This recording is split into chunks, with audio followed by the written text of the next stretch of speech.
ప్రశ్నించే గొంతును అడ్డుకున్నంత మాత్రాన గొంతు మోగబోదు, మాట ఆగిపోదు. రెట్టింపు గర్జనతో మాటల తూటాలను వదలడానికి సిద్ధమవుతుంది. మీతో పోటీకి భయపడిన మీ శత్రువులు మిమ్మల్ని పోటీలో నుండి మాత్రమే తప్పించగలరు, కానీ మీ ఆశయాలను మీకు దూరం చెయ్యలేరు. మీలాంటి ప్రశ్నించే వ్యక్తి ఈ సమాజానికి, ముఖ్యంగా యువ న్యాయవాదులకు చాలా అవసరం. కానీ కాలం మీ యొక్క రాకను అడ్డుకుంటుంది. ఎందుకంటే మంచి ఎప్పుడూ ఆలస్యంగానే జరుగుతుంది. మీ రాక ఆలస్యం కావచ్చు, కానీ రావడం మాత్రం నిశ్చయం.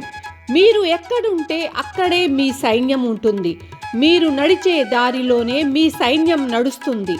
రాపోలు భాస్కర్ అంటే ఒక వ్యక్తి కాదు, ఒక సైన్యం. ఈ రాష్ట్రంలో వేల మంది న్యాయవాదులు ఉన్నారు, కానీ ప్రతి ఒక్క న్యాయవాదికి సుపరిచితమైన పేరు రాపోలు భాస్కర్. మీరంటే ఒక వ్యవస్థ. మీలాంటి వ్యక్తులు ఈ సమాజానికి, ముఖ్యంగా న్యాయ వ్యవస్థకు చాలా అవసరం.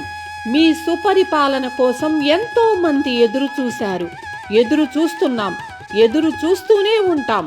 మీరు అధికార పీఠం పైన ఉన్నా లేకున్నా మీతో కలిసి నడవడానికి, మీ యొక్క ఆశయాలను ముందుకు తీసుకువెళ్ళడానికి మీ సైన్యం ఎప్పుడూ మీతో సిద్ధంగా ఉంటుంది.